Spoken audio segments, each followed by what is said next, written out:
64 सफेद काले खानों पर बिछी सत्ता की वो बिसात, जिसकी हर चाल छल, कपट और भ्रम से भरी है।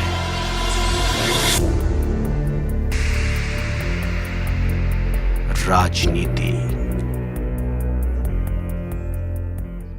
नमस्कार, मैं नितिन कुमार और आप देख रहे हैं भारत 24। जिस तरीके से उत्तर प्रदेश में अपराध दर अपराध बढ़ते जा रहे हैं, सरकार के कानों में जूं तक नहीं रेंग रही है। उत्तर प्रदेश में जिस तरीके से महिलाओं पर अपराध बढ़ते चले जा रहे हैं, बलात्कार की घटनाएं बढ़ती चली जा रही, छेड़खानी की घटनाएं बढ़ती चली जा रही हैं, जिसको लेकर एक 1090 एक संस्था भी बनी थी, जिसमें महिलाओं हेल्पलाइन, वुमेन हेल्पलाइन की संस्था थी, जो कहीं ना कहीं आपको कारगर सिद्ध होते हुए नहीं दिखाई दे रही है। तो ये किस तरीके से सरकार काम कर रही है, अपराध कैसे अंकुश लगाएंगे। हमारे साथ सहयोगी जो इसमें कई दिनों से बराबर नज़र बनाए हुए हैं, सुनील जी हमीरपुर से जुड़े हैं। तो सुनील जी, इस पे कैसे आप देख रहे हैं इस चीज़ को?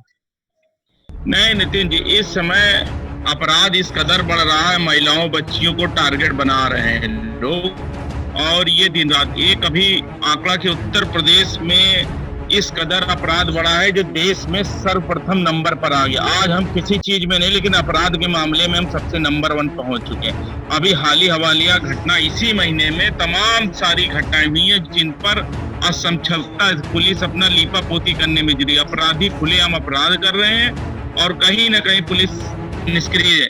यूपी में अभी 16 अगस्त को लखीमपुर खीरी में 13 साल की एक दलित लड़की के साथ गैंग रेप हुआ और उस लड़की को मारकर गन्ने के खेत में फेंक दिया गया। भाई 10 अगस्त को सुदीक्षा भाटी को औरंगाबाद अपने एक छोटे भाई के साथ मोटरसाइकिल से कुछ मनचलो लड़कों ने उसका पीछा किया और टक्कर मारी, जिससे कि वो दुर्घटना स्थल पे बच्ची मर गई। और वो अमेरिका भाटी वाला जो आप केस बता रहे हैं, सुदीक्षा भाटी वाला, उसमें पुलिस का जो आया है, उसमें पुलिस की जो बयान, उसमें यही बता रहे हैं कि वो एक एक्सीडेंट का मामला है, ना कि उसमें किसी तरीके की कोई छेड़खानी करी गई है, और ना ही जबकि उसके परिवार वाले छेड़खानी का बता रहे हैं कि छेड़खानी हुई है उस पर। तो पुलिस का जो एक कथन है या किसी तरीके की वो कह रही है कि किसी तरीके का कोई अपराध नहीं है, सिर्फ एक एक्सीडेंट का रूप दे रही है, ये भी एक हो सकता है। अब ये तो जांच का विषय है। जो अभी तथ्य सामने आए वो मैं आपके सामने उजागर कर रहा हूं। और वो बच्ची जो है अमेरिका के बॉस्टन कॉलेज की छात्रा थी, जो कोविड-19 के चलते भारत वापस आई थी अमेरिका से, और उसको कुछ ही दिन बाद अमेरिका जाना था। जी 6 अगस्त को हापुड़ में 6 साल की एक बच्ची के साथ अगवा करके रेप किया गया, और 5 अगस्त को बुलंदशहर खुर्जा में 8 साल की बच्ची के साथ रेप किया गया और उसके छोड़कर उसकी हत्या कर दी गई। और उसी दिन यूपी में न्यूनतम अपराध समान अपराध के 3 वर्ष के न्यूनतम लॉ ऑर्डर के में स्थिति में बेहतर बताए जा रहे थे, जबकि उत्तर प्रदेश का सरकार 5 अगस्त 2020 को जब प्रदेश के पश्चिमी इलाके की 8 साल की बच्ची का जब इस तरीके की घटना हुई, शोर मचाने हत्या कर दी गई, देश के किसी मीडिया हाउस ने उस पर एक अपनी बाइट तक नहीं चलाई। ये अभी ताजा हालिया उत्तर प्रदेश के हालात हैं, जहां एक तरफ सरकार बेटी पढ़ाओ बेटी बचाओ बेटी, दुनिया तमाम सारे विज्ञापन सोशल मीडिया पर चल रहे हैं, तो क्या इस देश की बेटियां इसी तरीके मारी जाएंगी? ये एक समीक्षा, ये कोई राजनीतिक दल की बात नहीं मैं कर रहा हूँ, ये सभी पार्टियों के लिए सोचने का विषय है कि हम आज हमारे घर की बहू बेटियां नहीं सुरक्षित रहेंगी तो हम कैसे आगे संघर्ष कर सकते हैं। तो कहीं ना कहीं नाकामयाबी तो है, सरकार छुपाए, लेकिन वो उन नाकामयाबी को छुपाने के लिए तमाम सारे बहाने बताए जाते हैं। बीजेपी जब सत्ता में आ रही थी 2014 की मैं आपसे बात करूँ तो एक नारा दिया था, बहुत हुआ महिलाओं पे अत्याचार, अब की बार मोदी सरकार। तो वो नारा सिर्फ जो पार्टियां होती हैं, हम मैं बीजेपी की ही बात नहीं कर रहा हूँ, कोई भी XYZ कोई भी पार्टी हो, वो सिर्फ एक नारा बुलंद करती है और उस नारे से आगे चलती है और उस नारे को बुलाने का काम करती है। तो ये लगभग सारी पार्टियों का है। आक्षेप हम किसी पार्टी पे नहीं लगा रहे हैं, लेकिन आप खास तौर पे जब ये दोबारा सत्ता पे आए 2019 पे भी ये अलग तरीके के नारा पे ही, लेकिन कहीं ना कहीं महिलाओं को एक वोट बैंक की तरीके का इस्तेमाल हर सरकार करती चली आ रही है। तो इस पर आप क्या कहेंगे?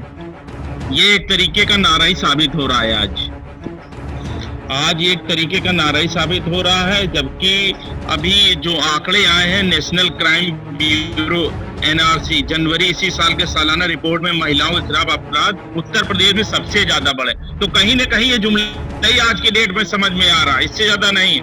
देश में महिलाओं के खिलाफ 2018 में 3078 270 मामले अकेले यूपी में रहे हैं। 3,78,277 मामले खाली उत्तर प्रदेश में रहे हैं।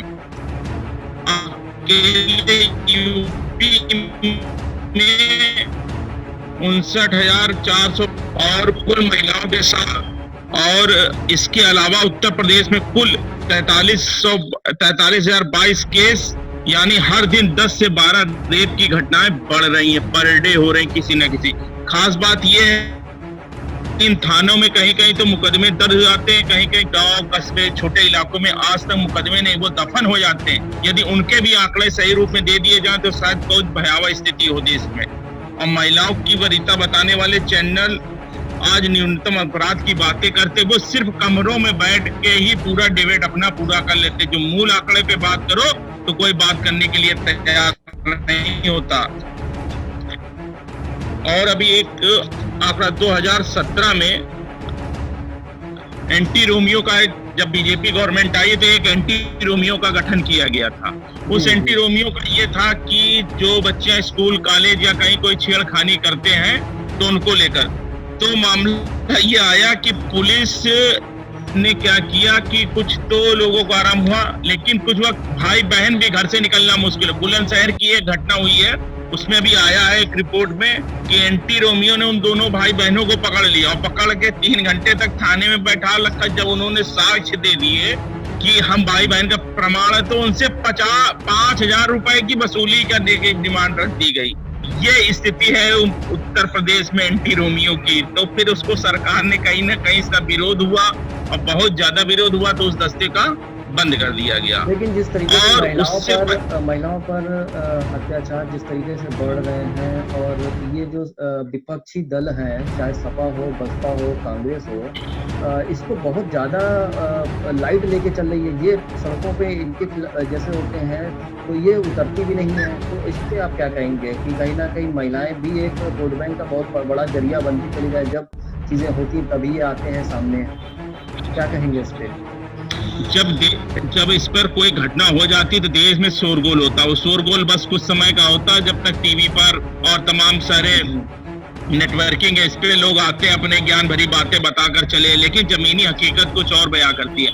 और इसमें भी महिलाओं को जातिगत गणना से देखा जाता है, किस जाति की है। सबसे अभी दलित या उसकी समाज या कोई भी समाज जो इतना, लेकिन उसको मीडिया हाईलाइट करता, न कोई चैनल दिखाई देता। अन्य वर्ग के उच्च वर्ग की महिला हो या कुछ नेता है कि सिर्फ इसी बेटी के साथ घटना हुई और किसी साथ सब चीज है। अभी तमाम सारे इस तरीके के उदाहरण, लेकिन अब जातिवादी व्यवस्था में लेकर कुछ कहना बहुत ही मुश्किल दिखाई दे रहा है।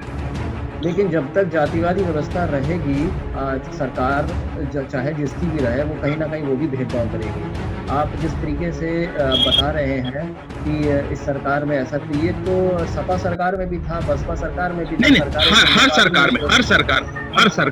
हर सरकार अपनी नाकामियां छुपाने के लिए इस तरीके के बयानबाजी करती रहती है। ये कोई नई बात नहीं। अभी ये देख लीजिए, जब प्रेस होती है तो कुछ और आंकड़े पेश किए जाते हैं अपराध को लेकर, और जब वही आंकड़े विधानसभा के अंदर पेश किए जाते तो कुछ और आते। तो ये हाथी के दांत खाने के और होते हैं, दिखाने के कुछ और होते हैं। ये स्थितियां है सरकारों की। जो मुख्यमंत्री हैं योगी आदित्यनाथ, एक संत पुरुष हैं, योगी हैं, अवतरित हैं, तो उन पर सवाल तो नहीं उठाए जा सकते। अब ये तो सिस्टम के ऊपर बात करते हैं ना कि आपका मैनेजमेंट कैसा काम कर रहा है। कहीं ना कहीं हम ये किसी व्यक्ति विशेष की बात नहीं कर रहे हैं। पूरे देश में सबसे बेस्ट मुख्यमंत्री का खिताब मिला है, इसका मतलब कहीं ना कहीं अच्छा काम उन्होंने किया होगा। नहीं, काम किया तभी उनका श्रेय दिया जा रहा है, लेकिन आज के समय परिवेश में देखते हुए लेकिन कहीं कोई काम समझ में नहीं आ रहा। आज जमीनी हकीकत कुछ और है। बिल्कुल सही कह रहे हैं। तो और उसके बाद अभी हाल ही में हाँ 181 वुमेन हेल्पलाइन नंबर एक साल से भी लोगों को सैलरी नहीं मिली। जो अखिलेश यादव ने 2001 महत्वाकांक्षी योजनाओं महिलाओं के लिए जो चलवाई थी, उस पायलट प्रोजेक्ट में सूबे में तो कई जिलों में ये योजनाएं चालू की गई। उसका ये था कि महिलाओं पे हो रहे अत्याचार या कुछ तरीके तो महिलाओं को नंबर के जरिए उनको मैसेज पहुंचता था और तुरंत कार्रवाई करने के आदेश दिए जाते थे। लेकिन उस पायलट प्रोजेक्ट का क्या हुआ, प्रेजेंट टाइम गवर्नमेंट ने उसमें जो वर्कर काम कर रहे थे उनको 3 महीने से सैलरी नहीं मिली और कहीं ना कहीं वो पायलट प्रोजेक्ट धराशायी हो गया। तो कहीं ना कहीं कमियां तो हैं सरकारों में। यदि कोई सरकार आती काम कर जाती कुछ अच्छा तो उस पर भी ध्यान नहीं दिया जाता है भाई, क्योंकि वो सिर्फ अपने लूटने के लिए कहीं दूसरा नहीं, सिर्फ राजनीतिक बातें होती हैं और कहीं ना कहीं उसका शिकार जो है वो आम आदमी को झेलना पड़ता। सरकारें आज आई कल गई, लेकिन उसकी पीड़ा जो है वो आम आदमी के घर तक पहुंचती है, जिसको वो रोड पर चलते बयां नहीं कर सकता ना उसका आज कोई पूछने वाला। सिर्फ थोड़ी देर के लिए उसके घर में कुछ लोग जाते, सिंपैथी देकर वापस चले जाते हैं। ये व्यवस्था है आज देश के अंदर और ये बहुत सोचने का विषय है और इस पर समाज के हर वर्ग को ध्यान देने का विषय है, क्योंकि घटना कभी किसी क्या होती है वो बता के नहीं होती, इसीलिए हमेशा अलर्ट रहने की जरूरत है। जी, तो ये थे सुनील कुमार जी और जो अपनी बात रख रहे थे। फिलहाल ये चीज़ तो एक बिल्कुल सही है कि महिलाओं पर जो इस सरकार या कोई भी सरकार पे अत्याचार हो रहे हैं वो बर्दाश्त नहीं किए जा सकते, लेकिन योगी सरकार जो प्रेजेंट में उत्तर प्रदेश की सरकार है उसको भी चेतना चाहिए और इसके खिलाफ जो जितने भी अपराधी इस तरीके से काम कर रहे हैं उस पर लगाम लगाना चाहिए, क्योंकि महिलाएं भी एक आपके समाज का एक हिस्सा है और बहुत बड़ा वोट बैंक है। अगर ये आपके हाथ से निकल गया तो आपकी सरकार बचते समय नहीं लगेगा।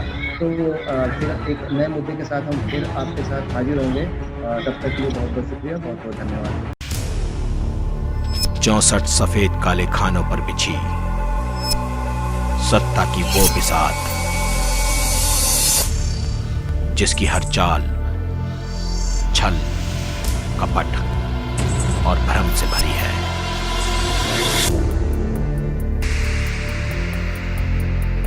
राजनीति